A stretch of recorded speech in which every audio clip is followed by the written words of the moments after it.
Et pour les élections villageoises à demain, 130 centres de dépôt de candidature sont mobilisés dans les villages du pays. Un exercice minutieusement préparé par le bureau du commissaire électoral. Effet important à signaler, l'enregistrement d'un groupe ne doit pas comporter plus de 2 tiers des candidats du même sexe, comme nous l'explique Abdelullah.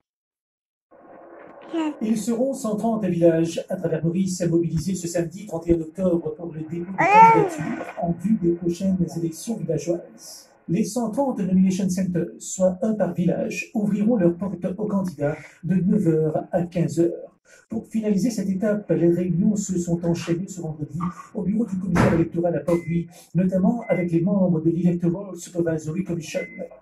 Et puis, à 17h45, avec le personnel pour les dernières consignes. Les returning officers étaient également sur place en fin d'après-midi pour prendre possession des documents nécessaires pour l'exercice de demain. Nous sommes prêts pour demain. Les returning officers qui seront en charge de chaque village, des de formation voulue, toutes les paperasses administratives qui nous intéressent.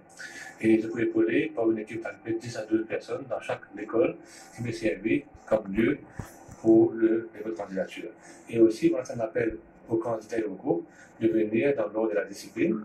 S'il y a un petit souci, nous avons une équipe que vous l'avez parlé d'eux, dans pour avoir le forme nécessaire. Si vous avez quelque chose, nous l'équipe là pour aider.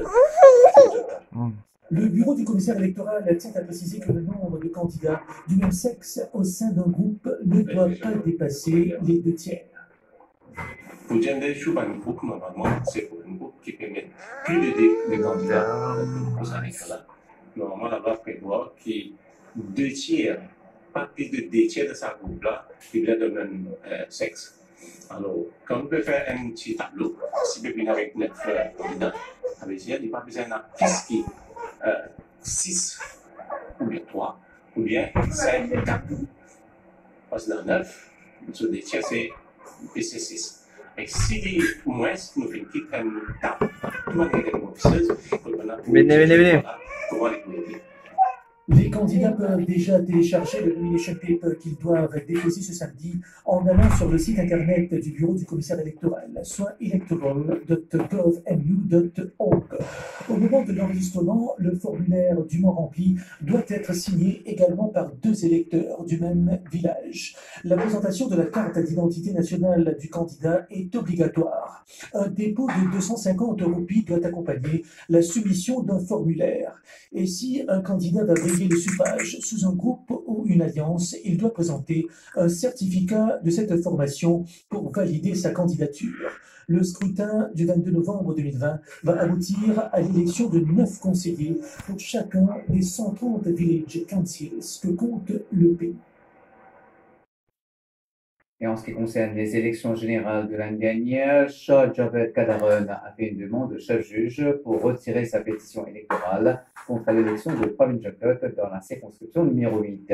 Par ailleurs, 2 jugements ont été rendus aujourd'hui par la Cour suprême. Dans la première, les juges ont rejeté la motion des 3 élus de la circonscription numéro 13. Dans la deuxième, ayant trait aux élus de la circonscription numéro 9, la Cour a accepté de rayer certains paragraphes de la pétition électorale. Thierry Ramassoumi, Migan Punapanake. Shah Javed Kadaron, un habitant de Moka, a fait une demande auprès du chef juge hier pour retirer sa pétition électorale contre le Premier ministre Pravin Jagdot. Pour rappel, il avait juré un affidavit en Cour suprême pour contester l'élection de Pravin Jagdot dans la circonscription numéro 8, Moka, quartier militaire, aux élections législatives de novembre 2019.